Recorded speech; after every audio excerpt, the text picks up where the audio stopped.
People often say, single mothers are the strongest women, but no one talks about how tired that strength feels. No one talks about how lonely it is to be strong every day. My name is Lina Parker, and this is the story of how I survived before I learned how to live, before Noah entered my life, before love found me. Every morning, my alarm rang at 4:45 a.m., not because I loved mornings, but because life didn't wait. I lived in a tiny one-room apartment, peeling paint, leaking roof, broken window taped with plastic, but it was home.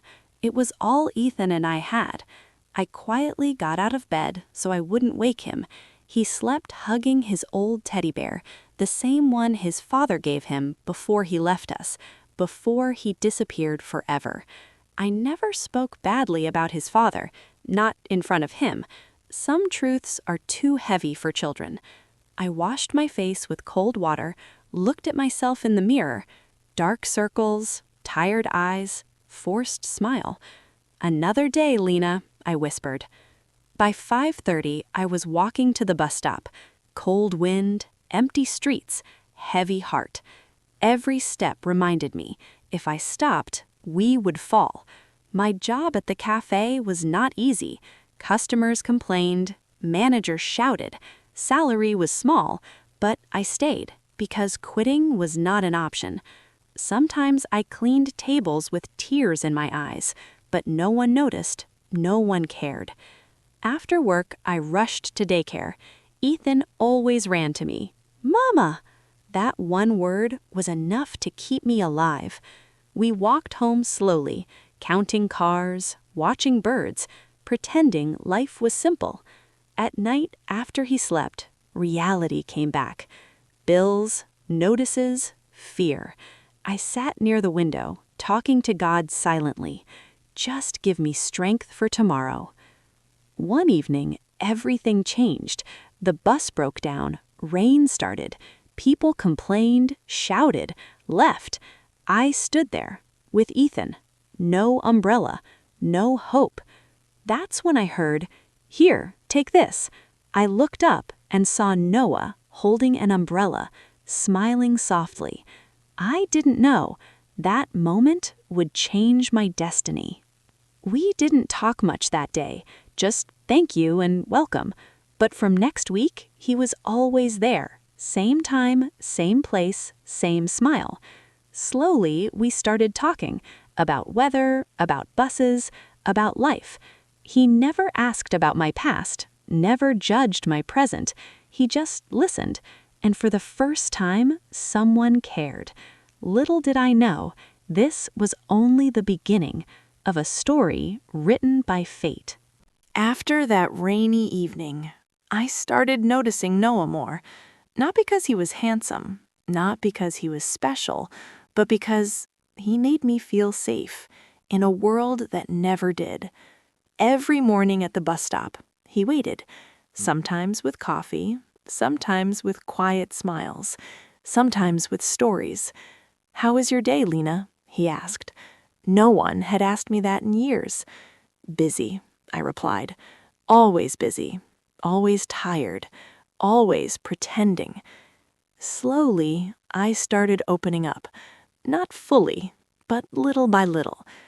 "I work at a cafe. I raise Ethan alone. I don't have family here."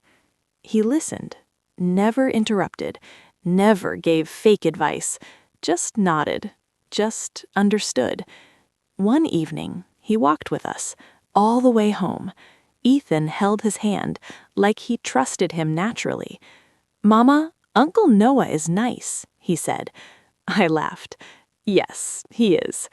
Inside, my heart felt warm, scared, confused, hopeful, all at once. Days passed, weeks passed. Noah became part of our routine. We shared street food, sat in parks, watched sunsets, talked about dreams. "I want to open a library someday," he said, "for children who can't afford books."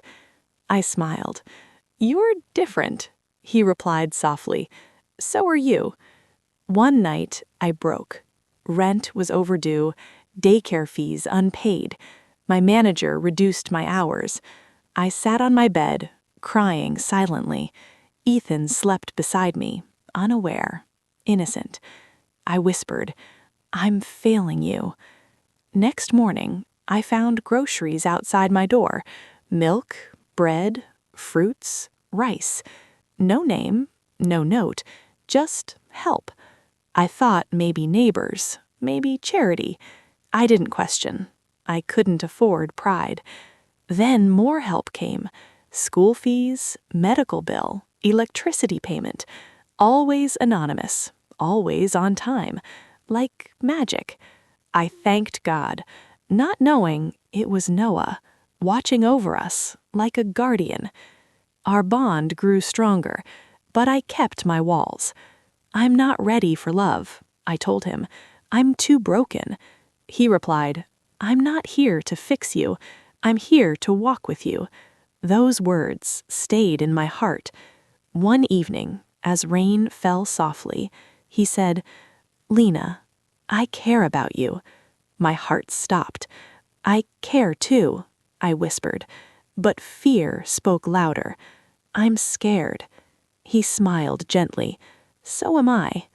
And in that moment, two scared hearts chose to stay together.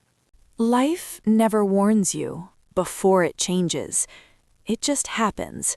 One day, you're surviving. The next, you're drowning. Winter came early that year. Cold winds, gray skies, empty pockets. The cafe lost customers. My manager cut my hours again. Business is slow, he said. But my life was slowing down too. I started skipping meals so Ethan could eat. I wore old clothes so he could have new shoes.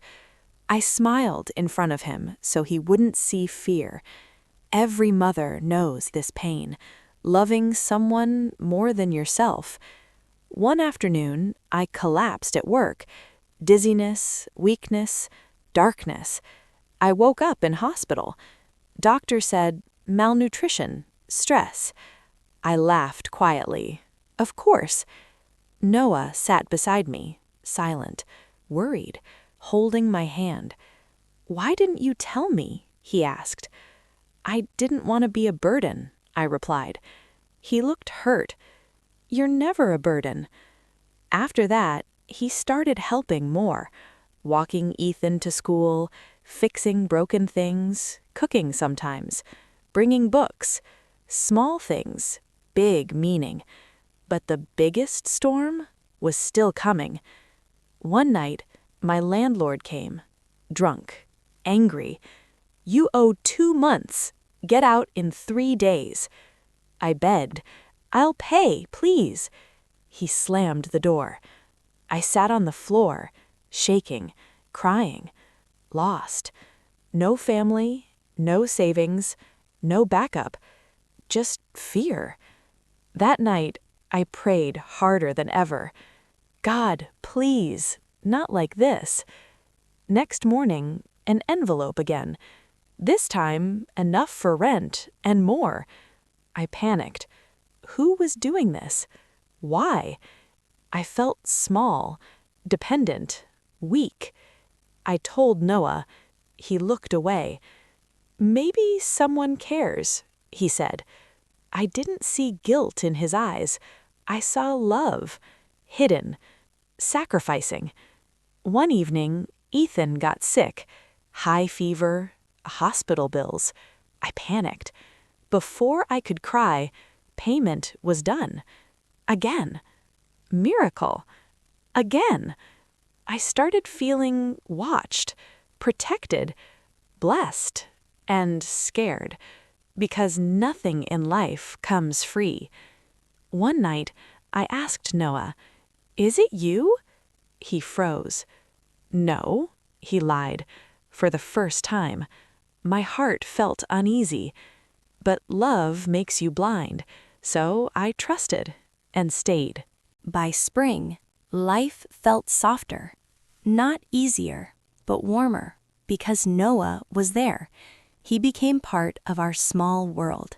Morning walks, evening tea, weekend parks, homework help, bedtime stories. Ethan called him Papa Noah. The first time, I cried because I never imagined someone would love my child like his own. One evening, sitting on the roof, watching stars, Noah said, "Do you ever think about the future?" I smiled sadly. "I only think about tomorrow." He held my hand. "One day, I'll give you more than survival." I laughed. "Just stay. That's enough." Slowly, I fell in love, not with his words, but with his actions, his patience, his respect, his sacrifices. But fear lived inside me. What if he leaves? What if I lose him? So I loved quietly, carefully, protectively. One night, I whispered, "I think I love you." He replied, "I know, and I've loved you longer." And for the first time, I felt home. Happiness never lasts forever. It pauses so pain can enter. One morning, Noah stopped coming. No calls, no messages. Days passed, then weeks. I panicked, I searched, I cried. Nothing. Then a black luxury car came outside my building.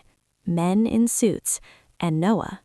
Different clothes, different confidence, different world. He said, "I'm sorry. I'm not who you think. I'm Noah Reed, CEO of Parker Holdings. I'm a billionaire." My world collapsed. "You lied. I trusted you. I loved you." He explained, "I wanted you to love me, not my money. I helped you secretly. I paid everything." My heart broke. Every memory felt fake. Every smile felt planned. "You made me weak," I cried. "You made me depend on you. I hate you." I walked away, with Ethan, with pain, with pride. Love died that day. Or so I thought. Life without Noah was empty, quiet, heavy. Ethan missed him. I missed him, but I stayed strong. Again, I worked harder, saved slowly, built myself again, without miracles, without help, just courage. Months passed. One evening, Ethan said, "Mama, I miss Papa Noah." I cried because so did I. That night, I called him. "Meet me at the bus stop." Same place, same time, same rain. He came. No guards, no car, just Noah. "I'm sorry," he said. "I never meant to hurt you." I was afraid. So was I replied. But love needs truth. We cried, we talked, we healed. He proposed simply. No ring, no camera, just heart. "Will you choose me again?" "Yes," I whispered. We married quietly, built a foundation for single mothers, opened schools, libraries, homes. Today, I'm not rich, I'm not famous, I'm free, I'm loved, I'm complete. So I learned that life will break you, people will disappoint you, dreams will fade. But never lose hope, never stop believing, because sometimes the stranger at the bus stop is your destiny. If you like the story, hit the like button and subscribe to my channel for more such interesting stories.